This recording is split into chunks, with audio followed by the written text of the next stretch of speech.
Hello everyone, welcome back to our class Interpersonal Relationship and Transaction Analysis. The study of human behavior is a very complex and complicated concept. It is affected by the psychological factors such as perception, learning, personality, and motivation. In addition to these factors, individual behavior affects and affected by the behavior of others. One of the major problems in the study of organizational behavior is to analyze and improve the interpersonal relationships. One basic approach to study interpersonal relations is an organizational system in transaction analysis. As Mary Parker Follett states, this analysis deals with the understanding, predicting, and controlling interpersonal relationships. Right? We'll see meaning and definition of interpersonal relationships.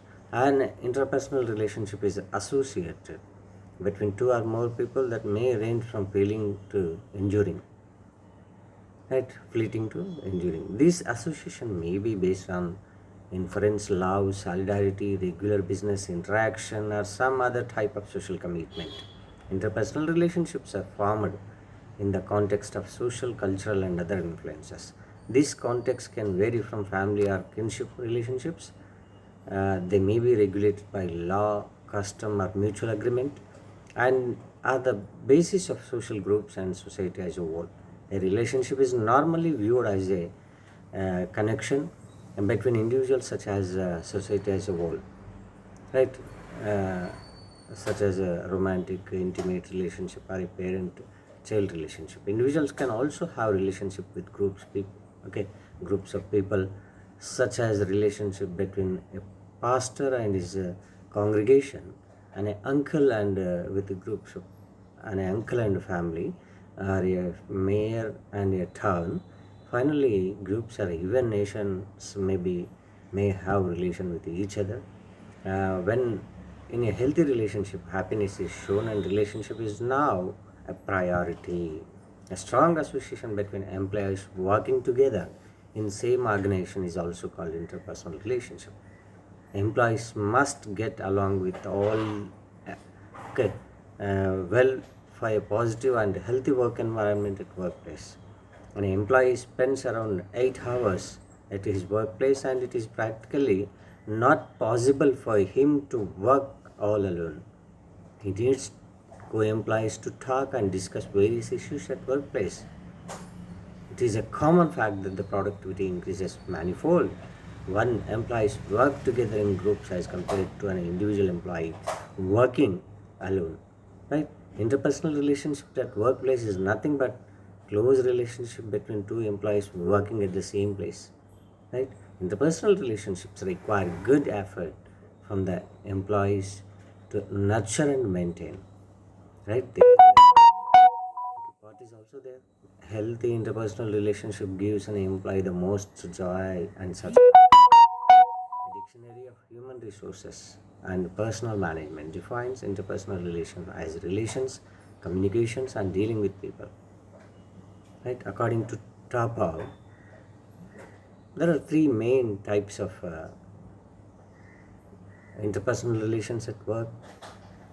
The three main areas of dealing with the co-workers, uh, dealing with subordinates, dealing with peers, dealing with superiors, that may be supervisors or superiors. Importance of interpersonal relationship.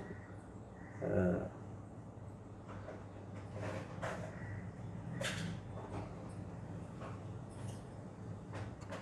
as we will discuss sense of belongingness, sense of self. Okay. According to Maslow hierarchy of needs, human beings by nature need to feel love and acceptance from social groups, that may be family, peer groups.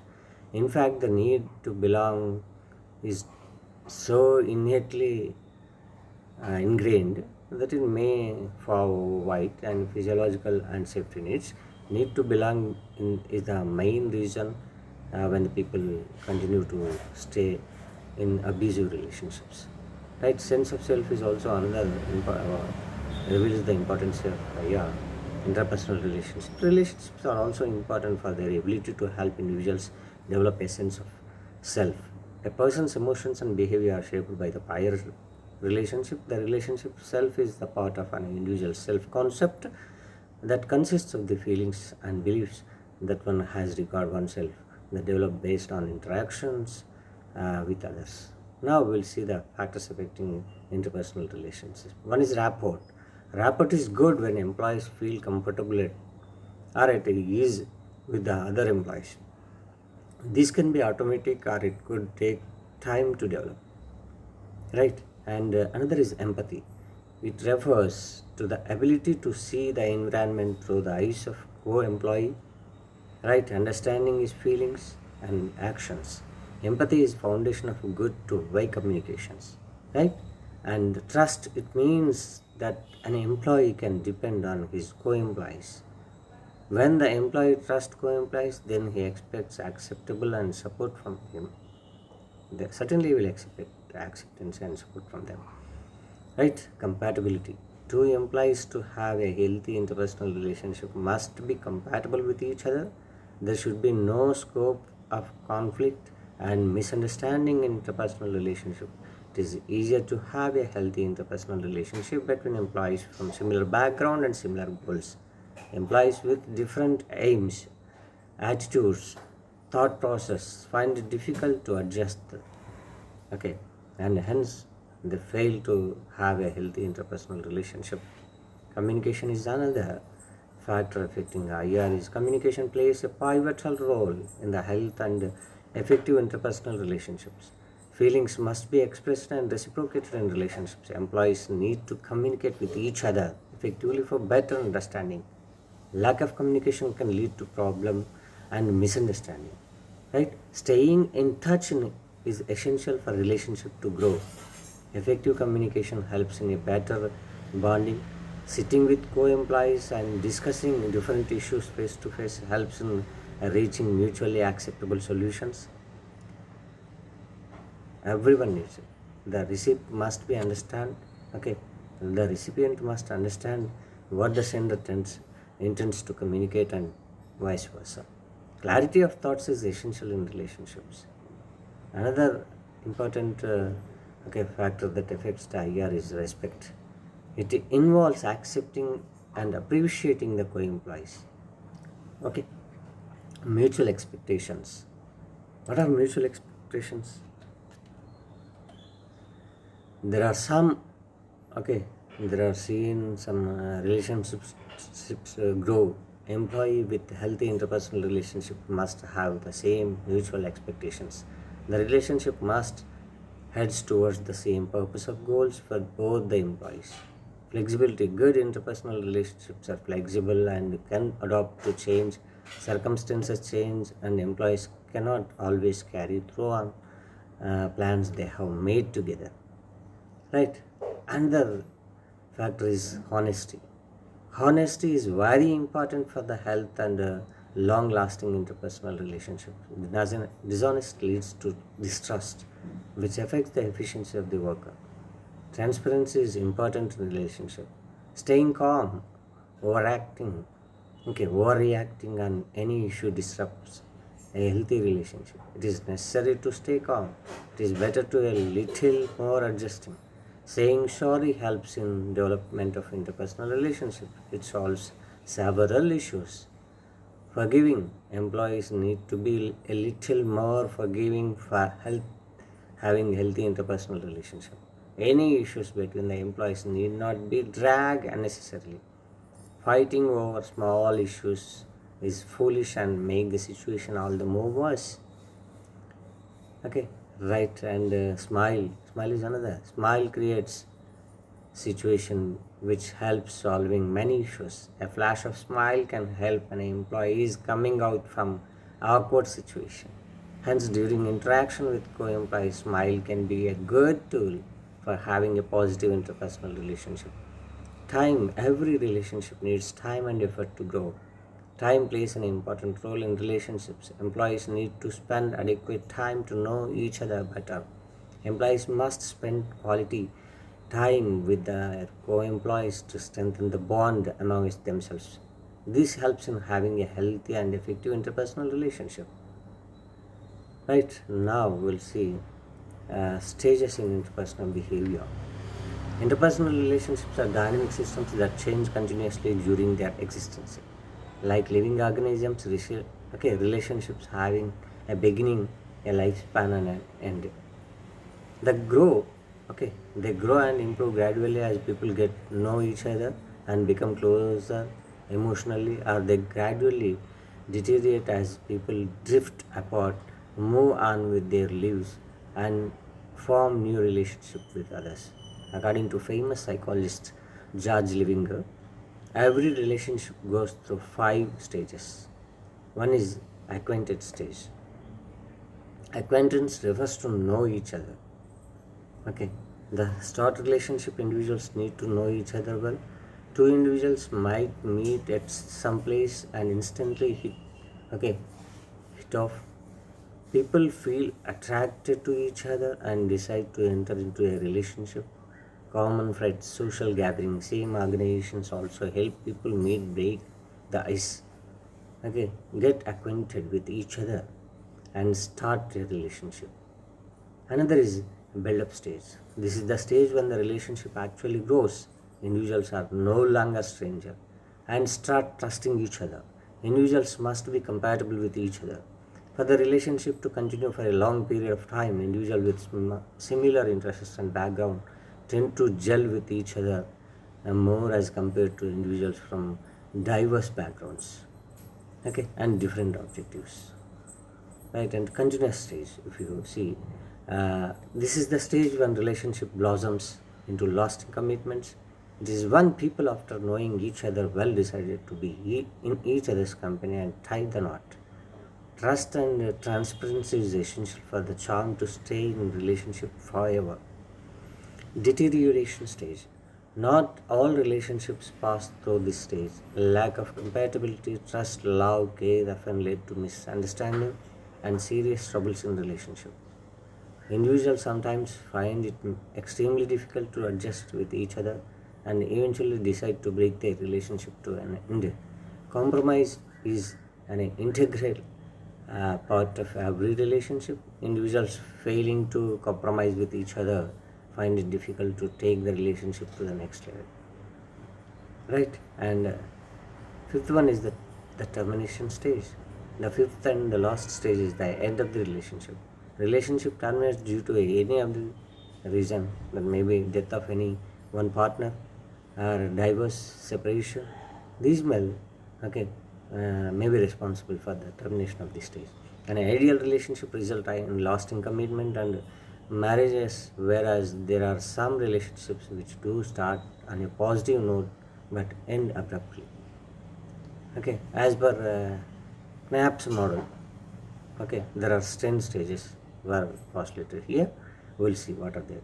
One is initiating, second is experimenting, third is intensifying, fourth is integrating, fifth is bonding, sixth is differentiating, and seventh is circumscribing, eighth is stagnating, ninth is avoiding, 10th is termination.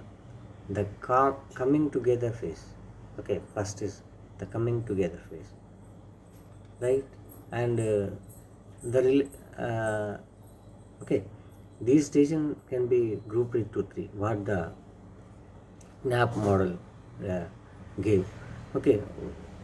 One group is called the coming together phase, and the second is the relational maintenance phase, and third is coming apart phase. Right? Now, meaning and definition of transactional analysis we will discuss now. When people interact in organizations, there is a social transaction in which one person responds to another. Eric Behren is usually credited with starting the transactional movement for psychotherapy. In the 1950s, he observed in his patients that often it was as if several different people were inside each person.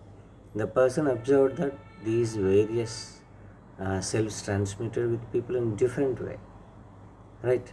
The unit of social intercourse is called a transaction, right? If two or more people encounter each other in a social aggregation, sooner or latter, one of them will speak or give some other indication of acknowledge the presence of other. This is called transactional stimulus. Another person will then says or do something which is in same way related to the stimulus, and that is called the transactional response as per the Eric Barron, right?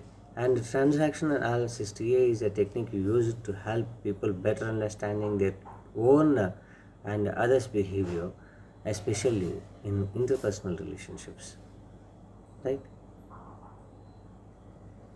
Now we'll see analysis of self-awareness. Okay, what is this? TA primarily concerned with different factors. One is analysis of self-awareness. Okay, the interpersonal relationships are composed of interests. Okay, interest, self. Self is the core of personality uh, pattern which provides integration. This relationship can be studied properly if a person can perceive his own behavioral style at the same time how it is perceived by others. Right?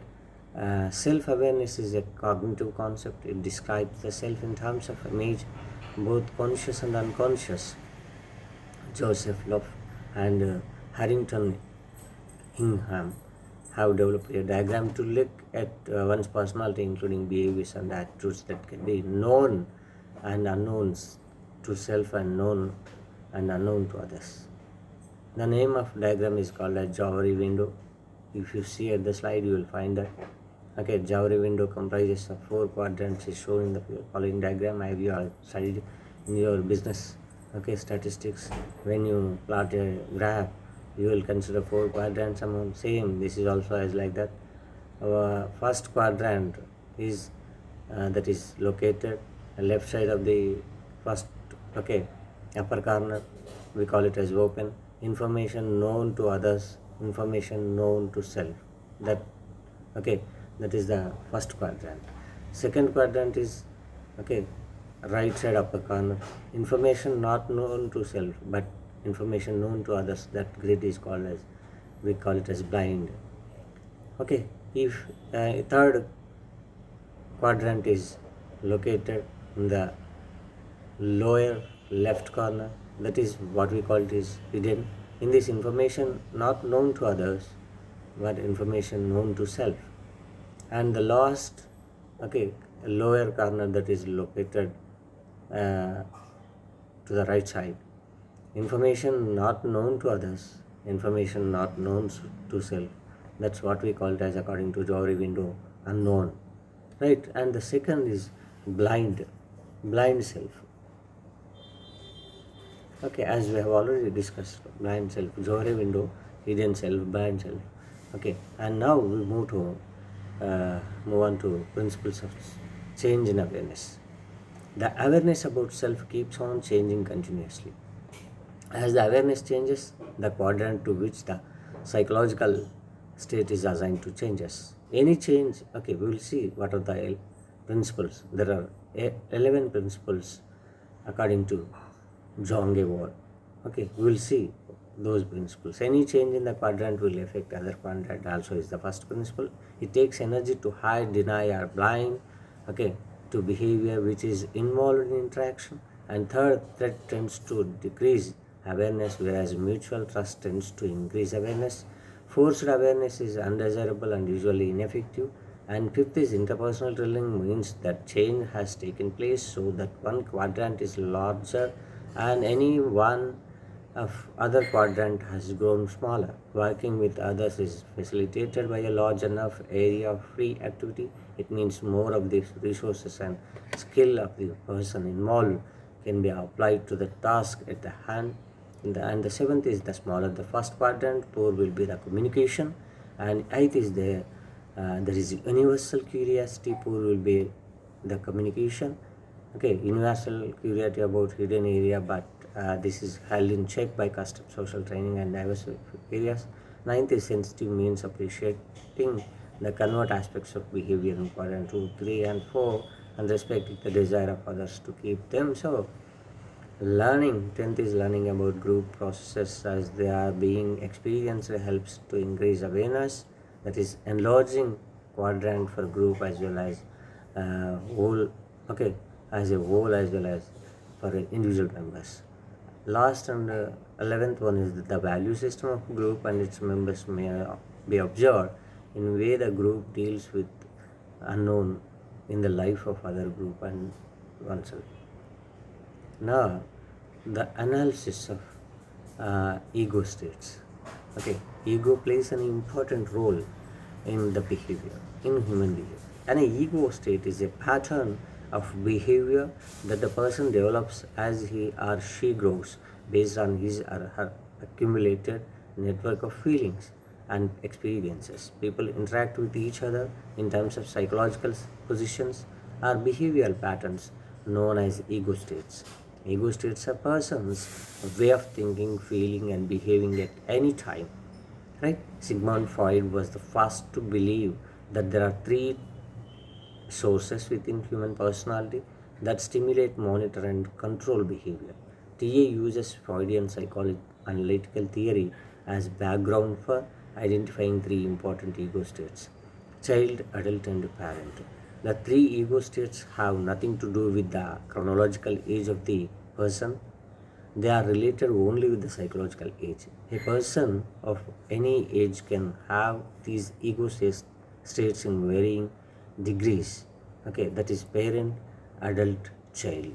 Okay, if you see in one circle parent and with a distance at adult and child, you will find okay a state that is Barney states that although we cannot directly observe these ego states, we can observe behavior, and from this inner, which of the three ego states are operating at the moment. A healthy person is able to move from one ego state to another. Further, these three ego states are not like Freud's ID ego and superego. They are based on real world behavior. Okay, first we will see the parent ego. What is parent ego? You will find that parent, adult, and this is analysis of ego states first. Parent ego. The parent ego states means that the value, attitude, and behavior patterns become an integral part of the personality of an individual. By parents, we do not mean that natural parents, but all those emotional significant people like elders, brothers, sisters, school teachers, elder relatives, or friends who served as parent figure. Okay, when an individual was a child, whoever may be the elders, okay, friends, school teachers, sisters, brothers, all okay, treated as parents here. The attitude, behavior, values, and habits of these people are recorded in the mind of individual, and these becomes the basis of this personality. Characteristics of parent ego are judgmental, they are value laden, rule makers, moralizing, overprotective, okay, distant, dogmatic, indispensable, upright. These are the characteristics associated with the person who has with parent ego, right? Parent ego states are two types: nurturing parent ego and critical parent ego, right?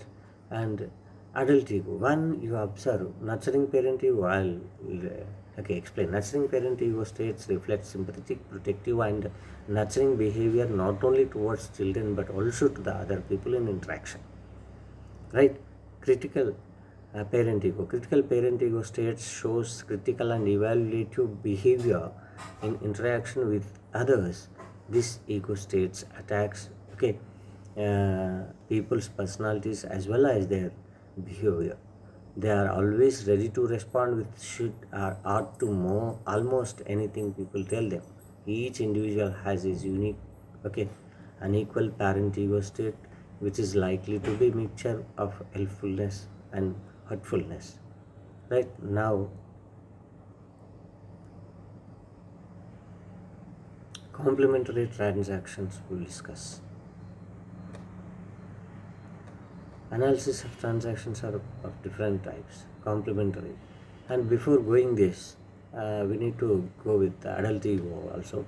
The adult ego states authentic, direct, reality based, rational, fact seeking, and problem solving. People interacting with adult ego do not act impulsively or in a dominating style. They assume human beings are equal, worthy, and responsible. The process of adult ego states formation goes through one's own experience and continuously updating parental prejudice or attitudes left over from childhood. Though certain values which are formed in childhood are rarely erased, an individual at the latter stages of the life may block his child at parent ego states and use his adult ego only based on his experiences. Right? Now we'll see the child ego. Child ego or state is the inner world of feelings, experience, and adaptations. In each case, the child ego is characterized by very immature behavior. We will see the what are the characteristics of child ego. If you say creativity, conformity, anxiety, depression, dependency, fear, joy, emotional, sentimental, submissive, okay, and insubordinate and rebellious. These are the features associated with the child ego. Okay, and child ego forms are several in nature. Natural child, the little professor, the adoptive child. Generally, we look at these. Okay, and now we move to analysis of transactions. Okay, different types of transactions we have. First, we will discuss complementary transactions. Complementary, okay, transactions are adult transactions. Okay, these transactions, the manager and his subordinate interact with each other from adult ego. This is an ideal transaction. Complementary transactions in this ego state psychologically mature and effective because both the boss and the subordinate are acting in a rational manner. Both are attempting to concentrate on problems, developing alternatives, and trying to choose the best possible alternative to solve them problem. Adult transactions is presented in a, okay, adult parent, adult, okay, that is we what we call it as adult transactions. Adult parent transaction is the first. Adult transaction, adult parent transaction, adult child transaction. Okay, that means as we have seen the transactions of different and parent transaction. Okay, when you move parent adult transactions, these are parent child transaction, right? And child parent transaction, child adult transaction. These, okay, child transaction are called as transaction analysis. Now we move on to another concept, that is cross transactions. A crossed or non-complementary transaction, you will see in the diagram, is one in which the sender sends a message or exhibits a behavior on the state, but this message or behavior is reacted to by an incompatible and unexpected ego state on the part of the receiver. Such transactions occur when the stimulus response are not parallel. The following, okay, if you see the figure in the slide, you will depict one cross transaction, okay, which may occur in organizational system. In this case, the manager tries to deal with the employee on adult basis, but the employee responds on child to parent basis, and communication is blocked. Cross transactions should be avoided as far as possible. Whenever such transactions occur, communications tend to be blocked and satisfactory transactions not accomplished. Conflicts often follow, okay, soon afterwards, right? And another is uh, ulterior transaction. Ulterior transactions are most complex because unlike complementary and cross transactions, they always involve more than two ego states and the communication has double meaning. An ulterior transaction occurs when a person appears to be sending one type of message but is sincerely sending another message. Thus, the real message is often discussed in a social acceptable way on the surface level, and communication has clear adult language, whereas on the psychological level of the carries with it message. Just like cross transactions, ulterior transactions are also undesirable, right? And now we will move on to another topic, script on script analysis in this regard, transactional analysis. Okay, if a layman's view, a script is the text of a play, a motion picture, or a radio or TV program. In transaction analysis, a person's life is compared to a play, and the script is the text of that play. As Shakespeare said, the entire world is a stage, and all the men and women merely players. They have their exits and their entrances. Each man in his time plays many parts. Okay, according to Eric Bahn, if you see, a script is an ongoing program developed in early childhood under parental influence, which directs the individual behavior in the most important aspect of life. A script is a complete plan of living, offering both structure of conjunctions, prescriptions, and permissions, structures which make one winner or loser in life. According to Jong, a life script resembles the script of drama, characteristics, dialogues, actions, and scenes. Themes in place, culmination towards a climax, and ends in a final cut. She also uses this concept of a person, two stage, stage two stages for action, the public stage and the private stage, right?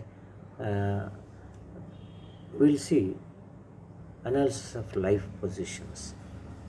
Okay, when you see the analysis of life positions, uh, transactional analysis constructs the classification of four possible life positions or psychological positions, we call them. I am okay, you are okay. I am okay, you are not okay. I am not okay, you are okay. I am not okay, you are not okay. These life positions can show with the okay uh, by using a grid, that is positive, negative, negative, positive. What I mean to say that attitude towards others it will reveal, right? I am okay, you are okay. This is rational chosen mental health position. It appears to be an ideal life position. People with this type of life position have confidence in them as well as trust and confidence in others. They accept the significance of other people and feel that it is worth living, right? The people who have this position behave from adult, nurturing parent and happy child ego state, right? And I am okay, you are not okay is the second. This is distrustful psychological position, right? This position is taken by people who feel victimized or prosecuted. They blame others for their miseries. This is the attitude of these people who think that whatever they do is correct. Such behavior is outcome of situation in which child were seriously neglected and ignored by his parents and in his childhood. Criminals often have this position and based on rebellious child ego, with an extreme case may led to homicide also. In his life position, people operate from criminal parent ego. And the third is I am not okay, you are okay. Okay, this is a common position for those people who feel powerful when they compare themselves to others. People with this position always feel themselves at the mercy of others and grumble for one thing and the other. They have a tendency to withdraw, experience depression, and extreme cases become suicidal. People who have this position operate from child ego state. I am okay, and another is I am not okay, you are not okay. Okay, people in this position tend to feel bad about them and see the whole world as miserable. These people tend to give up, they do not trust other people, have no confidence in them, and this is desperate in life position. In extreme cases, these people commit suicide and homicide. This is the case of individuals who were seriously neglected by the parents in their child and were brought up by servants. At times persons with this life position begin to use intoxicated drugs, right? And another is stroking. Stroking is important aspect of transactional analysis. The term stroke refers to give some kind of recognition to others. Strokes are exchanged whenever two persons interact with each other. Right? The word stroking originated from studies of the need that babies have for physical affection for complete physical development. Okay, uh, as we grow from infancy into childhood and adulthood, we do not entirely lose our need for stroking.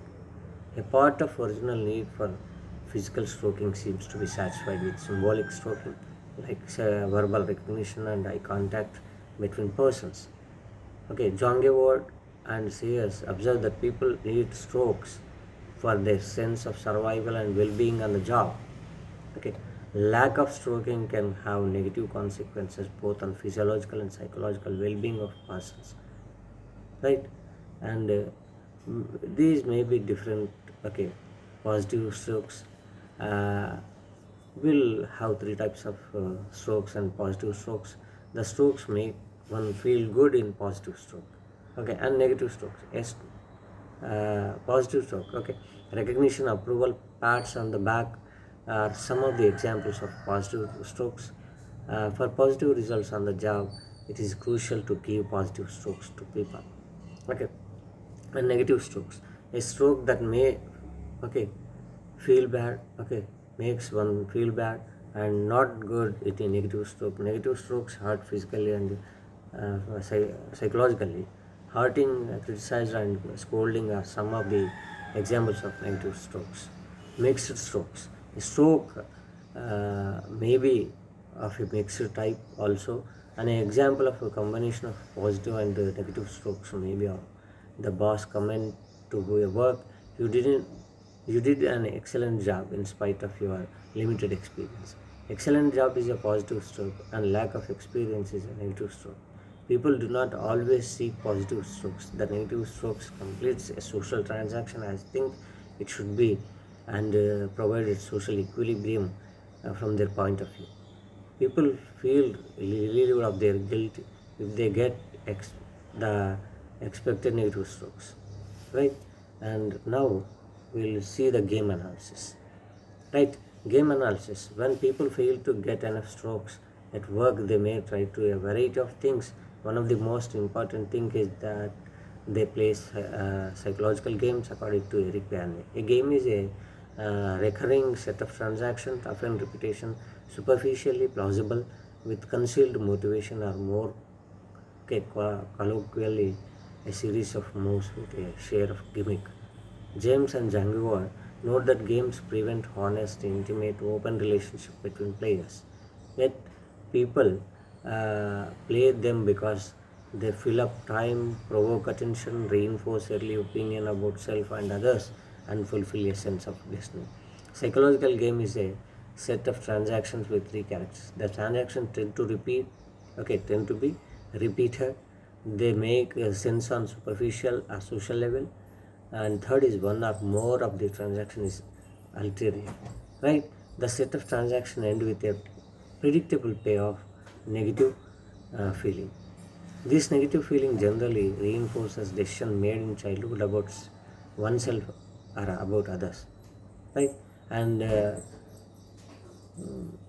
people play psychological games, right, in the organizations because a few reasons. One is to get strokes. Every person wants to have positive strokes on the jobs. When they are not in a position to get these strokes from others, they try to play psychological games to satisfy their needs for strokes. To strengthen life positions. Games are generally played to strengthen life positions which people hold. If people hold non-okay positions, they try to emphasize it through the games. Sometimes a person acts like a closer in order to win the game.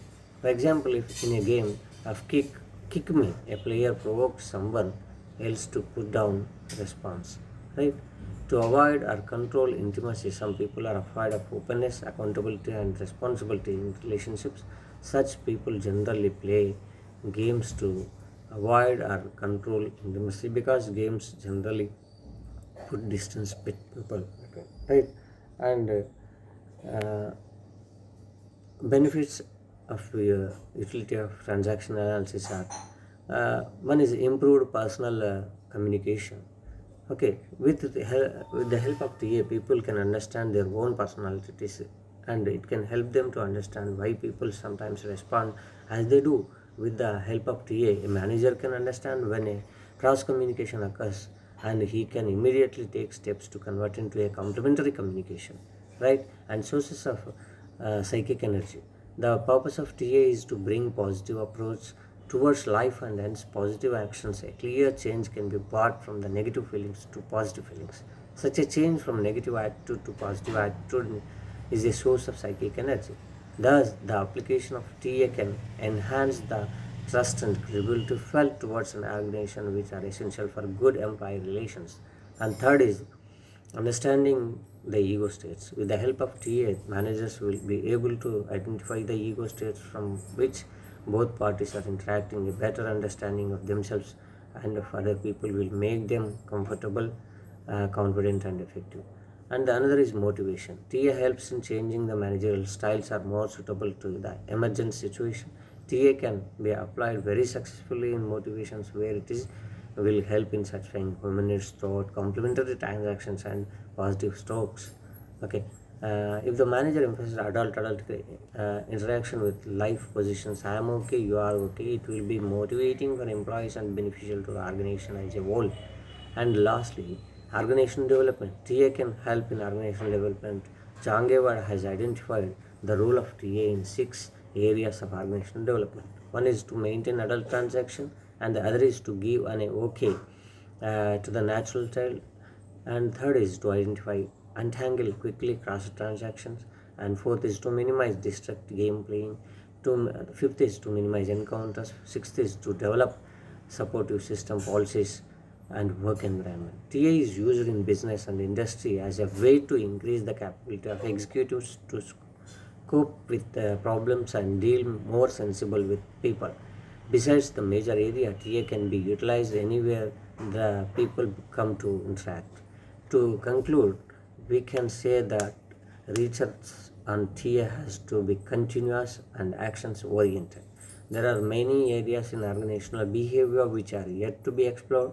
The present study and existing structures merely touches the fringe of a complex subject which has numerous dimensions.